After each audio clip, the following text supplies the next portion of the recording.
बिस्मिल्लाहिर्रहमानिर्रहीम। Breast cancer पे हमारी डिस्कशन जारी है। इससे पहले 2 एपिसोड्स हो चुकी हैं। आज हम ब्रेस्ट कैंसर की पैथोफिजियोलॉजी पे बात करेंगे। Pathophysiology,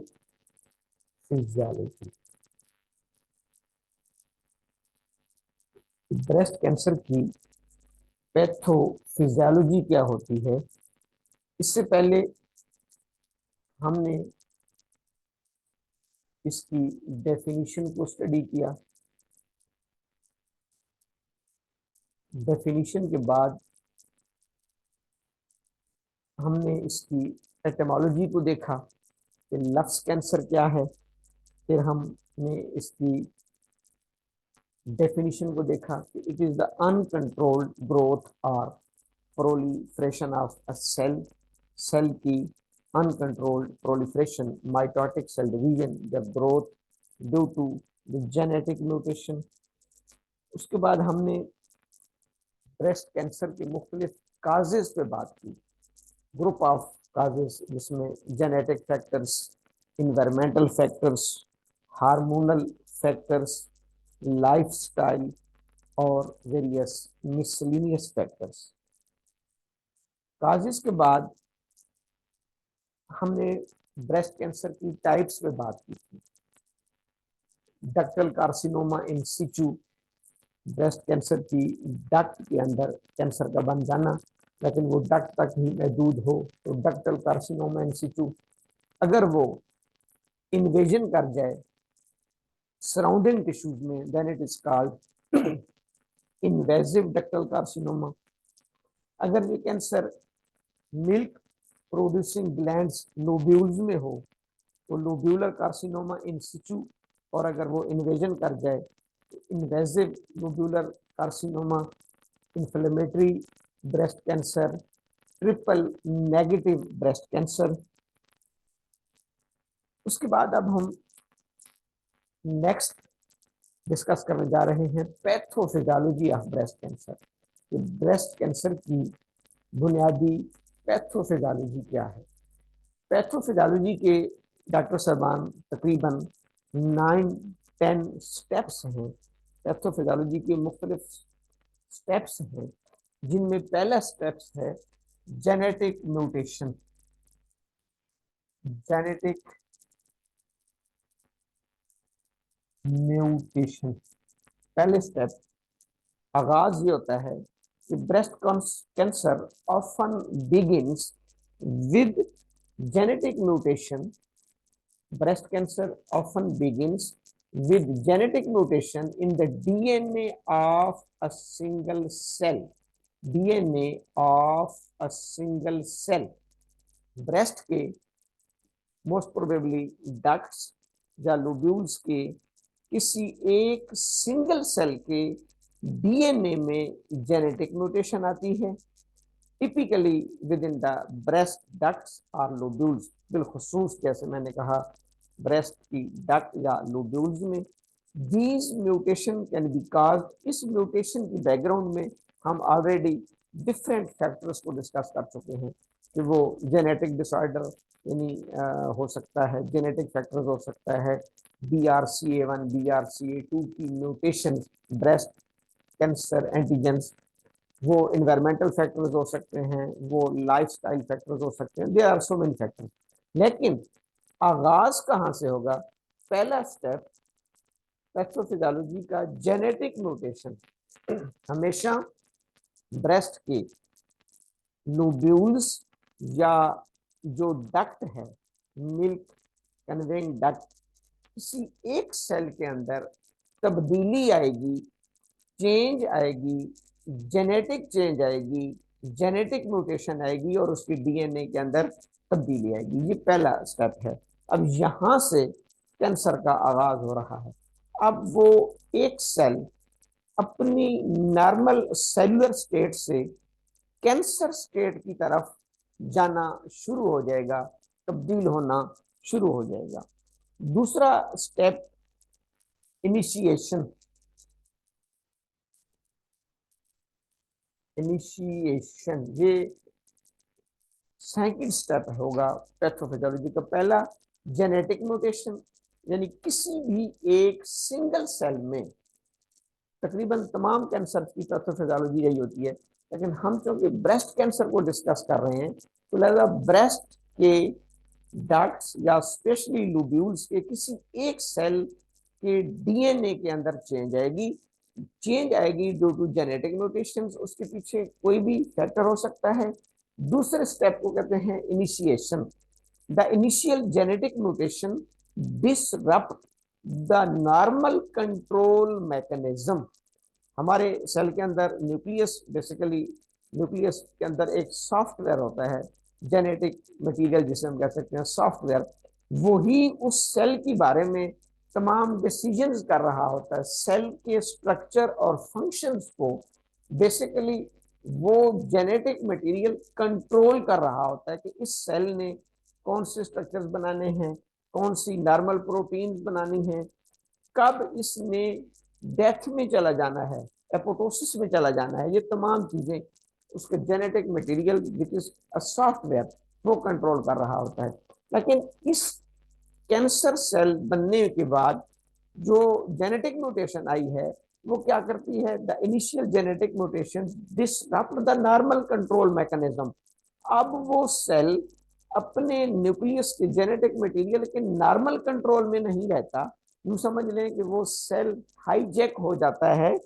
that regulate the cell growth and division, एक नॉर्मल मैकेनिज्म जो सेल की ग्रोथ और डिवीजन को कंट्रोल कर रहा है कि इस सेल ने कब माइटोटिक डिवीजन में जाना है और कब इसने ग्रोथ करनी है, वो मैकेनिज्म उसका सारा डिस्टर्ब हो जाएगा।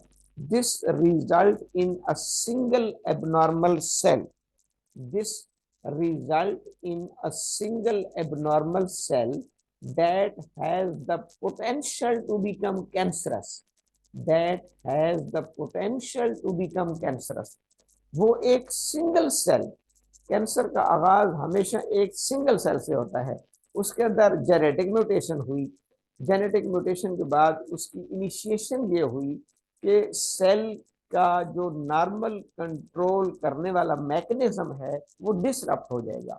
सेल का normal process, normal mechanism hijack हो जाएगा और अब वो सिंगल सेल जो एबनॉर्मल सेल है उसके अंदर पोटेंशियल आ गया है। बेसिकली उसकी अंदर कैंसरस प्रोटीन्स बन जाती हैं जो फिर उसके अंदर पोटेंशियल पैदा कर देती हैं कि अब वो सेल मैलिग्नेंट सेल कहलाएगा या कैंसर सेल कहलाएगा, यानी अदर देन नॉर्मल सेल। अब वो सेल नॉर्मल नहीं रहा। मैं अगर इसको बिल्कुल सिंपली डिफाइन करूं तो अब वो सेल बागी हो गया। वो सेल नॉर्मल नहीं रहा, वो बागी हो गया, उसने बगावत कर दी, वो नॉर्मल मैकेनिज्म से डेविएट कर जाएगा, नॉर्मल प्रोसेस से हट जाएगा। तीसरा स्टेप है प्रोमोशन। पहला जेनेटिक म्यूटेशन, दूसरा इनिशिएशन, तीसरा प्रोमोशन। अब क्या होगा कि वो abnormal cell undergoes the further genetic mutations leading to uncontrolled growth। अब वो सेल अनकंट्रोल्ड ग्रोथ में चला जाएगा और अनकंट्रोल्ड प्रोलिफरेशन में चला जाएगा, यानी वो ग्रोथ भी एबनॉर्मल करेगा और डिवीजन भी एबनॉर्मल करेगा। और सबसे बड़ा ड्रॉबैक ये है कि immune system and other defence mechanism, immune system and other defense mechanism might not recognize these cells as abnormal, allowing them to persist and proliferate। सबसे बड़ा ड्रॉबैक ये है कि जो हमारी बॉडी का डिफेंस मैकेनिज्म है, इम्यून सिस्टम है, डीएनए रिपेयरिंग जीन है, वो भी, उसमें भी म्यूटेशन आ गई। तो अब हमारा नॉर्मल डिफेंस मैकेनिज्म और इम्यून सिस्टम उस एबनॉर्मल सेल को रिकॉग्नाइज ही नहीं कर पाता, उसको पहचान ही नहीं सकता, और वो एबनॉर्मल सेल क्या करता रहता है, परसिस्ट, यानी वो सरवाइव कर जाएगा। न सिर्फ सरवाइव करेगा, अगर सिर्फ सर्वाइवल करता तो कोई बात नहीं, एक सेल ही था ना, नहीं, वो फर्दर प्रोलिफरेट होगा, फर्दर सेल डिवीजन में जाएगा और अपने जैसे कई एबनॉर्मल यानी कैंसरस सेल बना देगा। ये इसलिए तो खतरनाक बीमारी है कि वो एक सिंगल सेल था जिसके अंदर म्यूटेशन आई, वो सिंगल सेल एबनॉर्मल हो गया, वो सिंगल सेल मैलिग्नेंट हो गया, कैंसर सेल में तब्दील हो गया, लेकिन उसको हमारा डिफेंस मैकेनिज्म और हमारा इम्यून सिस्टम प्रॉपरली रिकॉग्नाइज भी नहीं कर सकता, और वो सेल एक तो सरवाइव करता रहेगा, दूसरा वो प्रोलिफरेशन में जाएगा, अपने जैसे मजीद कैंसरस सेल पैदा कर देगा। ये तीन तीन स्टेप्स हो गए। पहला जेनेटिक म्यूटेशन, दूसरा इनिशिएशन, तीसरा प्रोमोशन। इस तीसरे के बाद चौथा स्टेप जो है, चौथा स्टेप इसका पैथोफिजियोलॉजी का, that is tumour formation. Tumour formation इस स्टेप में पेशेंट्स को महसूस होता है। देख लें, पहले तीन स्टेप्स में पेशेंट्स को कुछ भी पता नहीं चलेगा, जेनेटिक म्यूटेशन, इनिशिएशन, प्रोमोशन। ये जब चौथा स्टेप होता है ट्यूमर फॉर्मेशन, इसमें पेशेंट्स को महसूस होता है कि कोई मेरे ब्रेस्ट में कोई लंप, कोई एक एक्स्ट्रा ग्रोथ, कोई एक फालतू चीज मुझे नजर आ रही है, उसको पाल्पेशन से या वैसे महसूस होना शुरू हो जाती है एज दीज एबनॉर्मल सेल्स। अब चूंकि वो एक सेल फर्दर प्रोलिफरेशन में गया, continue to divide, continue to divide, वो अनकंट्रोल्ड सेल डिवीजन में चला गया। इतने सेल्स की बॉडी को जरूरत भी नहीं थी। एक तो वो अनकंट्रोल्ड सेल डिवीजन में जाएगा, अनकंट्रोल्ड प्रोलिफरेशन में जाएगा, दूसरा वो खुद भी कैंसरस सेल है और अपने जैसे भी कैंसरस सेल बनाकर उस जगह पर एकमुलेशन ऑफ सेल्स हो जाएगी, सेल्स का इज्तिमा हो जाएगा, and they can form a mass lump which is known as tumor। इसी को हम कहते हैं जी ब्रेस्ट ट्यूमर बन गया, ब्रेस्ट के अंदर लंप बन गया, ब्रेस्ट के अंदर मैस बन गया। इस चौथे स्टेप में, यानी ये वो स्टेप है कि जिसमें पेशेंट को महसूस होगा this is the tumour formation. हालांकि इससे पहले तीन स्टेप्स हो चुके हैं, genetic mutation, initiation, promotion. This is the fourth step, it is called tumour formation. इस स्टेप में एबनॉर्मल सेल्स की अनकंट्रोल्ड सेल डिवीजन होगी, अनकंट्रोल्ड प्रोलिफरेशन होगी और लंप मैस बनना शुरू हो जाएगा which is called a tumour. In the case of breast cancer, the tumour typically develops in the breast tissue. जैसे मैंने कहा कि तमाम कैंसर्स के अंदर यही स्टेप्स होते हैं, ब्रेस्ट कैंसर्स के अंदर वो ट्यूमर कहाँ बनेगा, ब्रेस्ट टिश्यूज के अंदर बनना शुरू हो जाएगा, लंप की सूरत में, मैस की सूरत में। इसको हम न्यूप्लाज्म कहते हैं, एक्स्ट्रा ग्रोथ, ओवर ग्रोथ, ये तमाम लफ्ज इसमें इस्तेमाल होंगे। ट्यूमर फॉर्मेशन चौथा स्टेप। इसके बाद पांचवा स्टेप क्या होगा, इन्वेजन। इन्वेजन ये अब कैंसर खतरनाक इसलिए है कि ये इसका पांचवा स्टेप बड़ा खतरनाक है, इन्वेजन। इन्वेजन जिसको हम कहते हैं सुरायत करना, पेनिट्रेट करना, घुस जाना, घुस जाना। अब क्या होता है कि some breast cancers have the ability to invade nearby healthy tissues। चलो वो एक सेल एबनॉर्मल हो गया था, अब उसने कुछ टिश्यूज को लंप की सूरत में एबनॉर्मल कर दिया, जहां भी रुक जाए तो खैर है, नहीं। अब वो कैंसर सेल क्या करेगा, करीब तरीन टिश्यूज के अंदर घुसेगा, साथ जो हेल्दी टिश्यूज हैं, जो ब्रेस्ट के दूसरे हेल्दी टिश्यूज हैं, सेहतमंद टिश्यूज हैं, उनके अंदर इन्वेजन करेगा, पेनिट्रेट करेगा, घुसना शुरू हो जाएगा सराउंडिंग हेल्दी टिश्यूज में, and this step is called invasion. It is the fifth step. some breast cancers have the ability to invade nearby healthy tissues. Nearby healthy tissues, invasive breast cancer cells can infiltrate the ducts and lobules as well as surrounding structures within the breast। ऐसा ऐसा वो मुख्तलिफ ducts में जाना शुरू हो जाएंगे, मुख्तलिफ लोब्यूल्स में। और जैसे मैंने आपको याद होगा टाइप्स में पढ़ाया था ना कि डक्टल कार्सिनोमा इन सिचू, अगर डक्ट तक महदूद है तो इन सिचू होगा, अगर डक्ट से भी बाहर निकल जाएगा तो वो इन्वेजिव डक्टल कार्सिनोमा कहलाता है, इन्वेजिव डक्टल कार्सिनोमा। लोब्यूल्स तक, एक लोब्यूल तक मौजूद है, that is lobular carcinoma in situ, लेकिन अब वो ल्यूब्यूल से भी बाहर निकल गया हेल्दी इर्द गिर्द के टिश्यूज में, तो then it is invasive lobular carcinoma. ये पांचवा स्टेप है इन्वेजन, जिसमें कैंसर सेल अपने प्राइमरी ट्यूमर को ब्रीच करके, प्राइमरी ट्यूमर को ब्रीच करके, तोड़ के उससे बाहर आ जाता है और साथ के इर्द गिर्द के हेल्दी टिश्यूज के अंदर पेनिट्रेट करना शुरू कर देता है, and the step is known as, the process is known as invasion. This is the fifth step, invasion. Invasion पहला स्टेप, फिर मैं दोहरा दूं, जेनेटिक म्यूटेशन एक सिंगल सेल में, फिर दूसरा इनिशिएशन उसी सेल के अंदर, तीसरा प्रोमोशन, अब वो सेल कैंसर सेल में तब्दील हो गया था, कैंसर सेल में तब्दील हो, उसके अंदर कैंसर की एबिलिटी आ गई, उसके अंदर अनकंट्रोल्ड प्रोलिफरेशन की एबिलिटी आ गई। चौथे स्टेप में उसने अनकंट्रोल्ड डिवाइड होकर नब बना दिया, ट्यूमर बना दिया। पांचवें स्टेप में कैंसर सेल ट्यूमर को ब्रीच करके बाहर निकल गया और साथ सराउंडिंग टिश्यूज में उसने इन्वेजन शुरू कर दी। छठा स्टेप इससे भी खतरनाक है, दैट इज मेटास्टेसिस। छठा स्टेप इन्वेजन से भी खतरनाक है, मेटास्टेसिस। तकरीबन दोनों सिमिलर मीनिंग में इस्तेमाल होते हैं, लेकिन फर्क है। इन्वेजन का मतलब भी फैलाव है, मेटास्टेसिस का मतलब भी फैलाव है, लेकिन मेटास्टेसिस एक ऐसा प्रोसेस है जिसमें कोई भी एक सेल एक जगह से दूर दराज डिस्ट्रिक्ट एरियाज तक पहुंच जाता है थ्रू द लिम्फ नोड्स और ब्लड स्ट्रीम।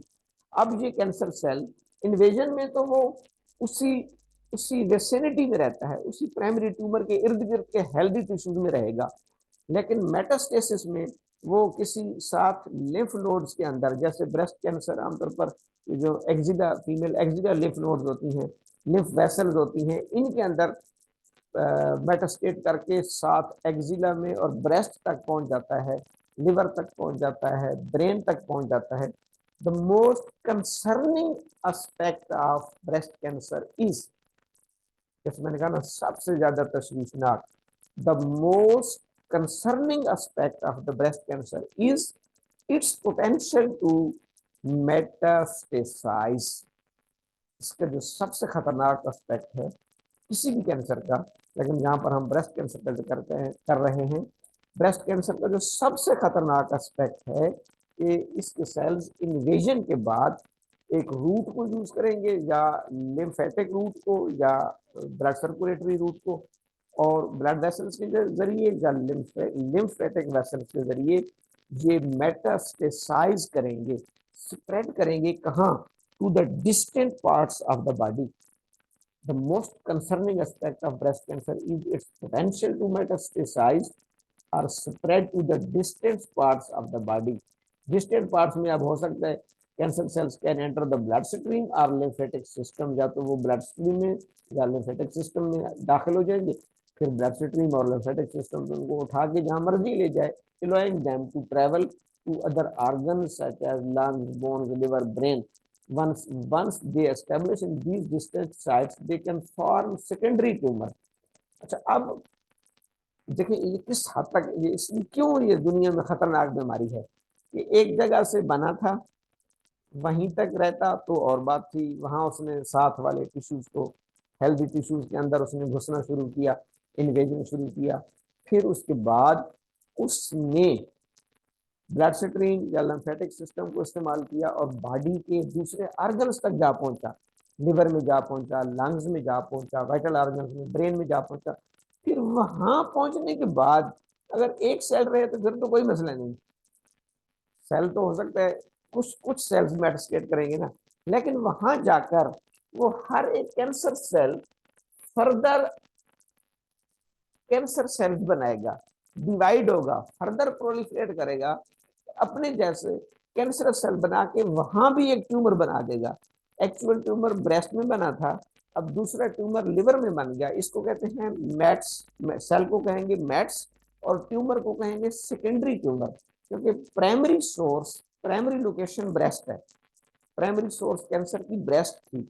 अब इस केस में हम कहेंगे कि प्राइमरी सोर्स ब्रेस्ट थी, लेकिन सेकेंडरी ट्यूमर जाकर बना लिवर में, लंग्स में, वहां पर ब्रेस्ट के कैंसर सेल ने मेटास्टेसाइज किया, स्प्रेड किया, once they establish in these distant sites they can form secondary tumors.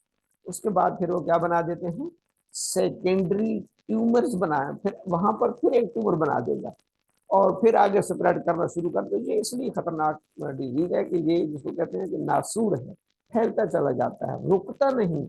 आगे फिर एक सेल निकल जाएगा, किसी और ऑर्गन में जाकर मेट्स हो जाएगा, मेटास्टेसाइज करेगा, वहां ट्यूमर बनाना शुरू कर देगा।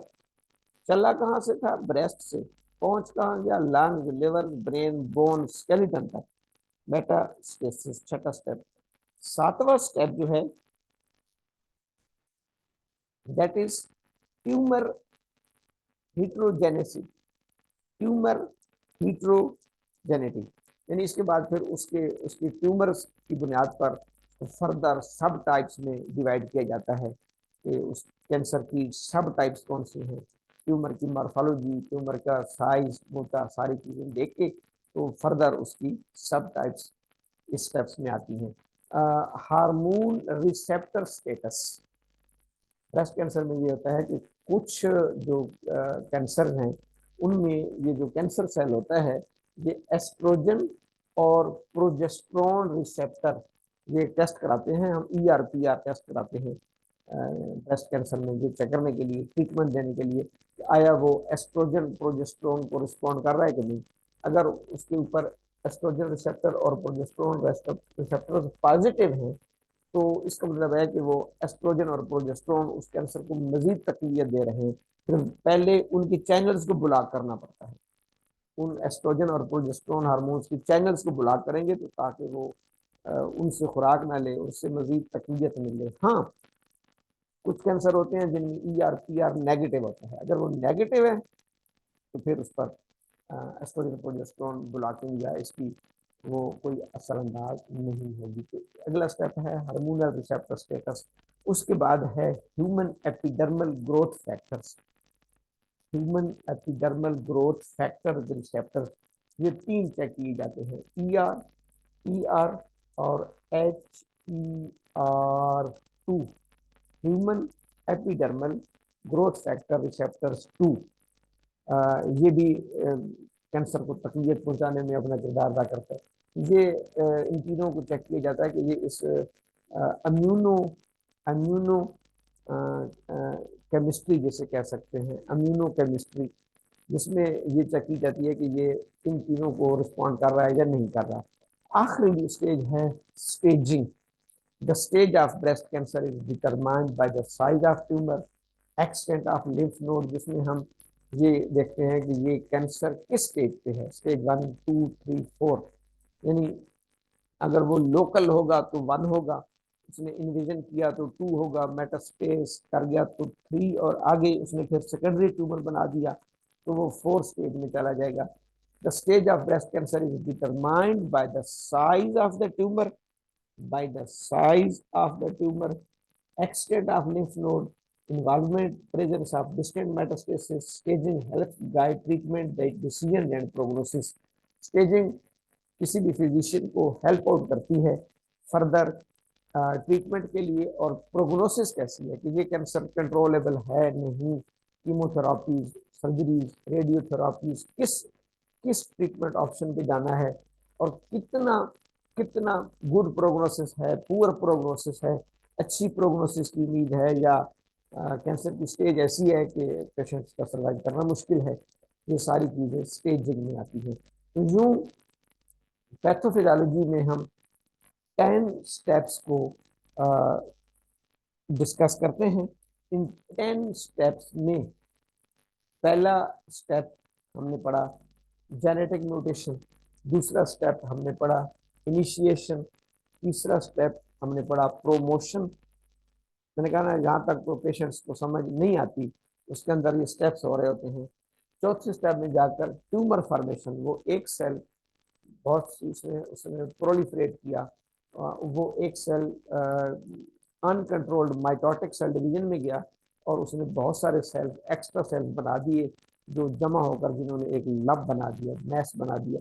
उसके बाद फिर अगला स्टेज ये है कि उनमें से कुछ सेल्स उस प्राइमरी ट्यूमर को ब्रीच करेंगे, तोड़ेंगे, उसके हसार से बाहर निकलेंगे, बाहर निकल के साथ वाले हेल्दी टिश्यूज के अंदर इन्वेड करना शुरू कर देते हैं, इन्वेजन करना शुरू कर देते हैं, पेनिट्रेशन। उसके बाद उससे भी खतरनाक स्टेप है, दैट इज कॉल्ड मेटास्टेसिस, कि वो किसी लिम्फ नोड, किसी लिम्फेटिक सिस्टम या ब्लड स्ट्रीम का सहारा लेकर दूर दराज वाइटल ऑर्गन्स तक मेटास्टेट कर जाएगा, स्प्रेड कर जाएगा, lungs, liver, kidney, brain, bones वगैरह। मेटास्टेज के बाद, उसके बाद हमने पढ़ा उसकी ट्यूमर की हेट्रोजेनिसिटी। उसके बाद हमने ER, PR, HER रिसेप्टर को देखेंगे, पॉजिटिव है, नेगेटिव है। और लास्ट स्टेप है स्टेजिंग, इसमें ट्यूमर का साइज, ट्यूमर की लोकेशन, जाहिर है वाइटल ऑर्गन में है तो दैट इज मोस्ट डेंजरस, अगर लेस वाइटल ऑर्गन में है तो वो और बात है। तो लास्ट स्टेज में देखते हैं स्टेजिंग।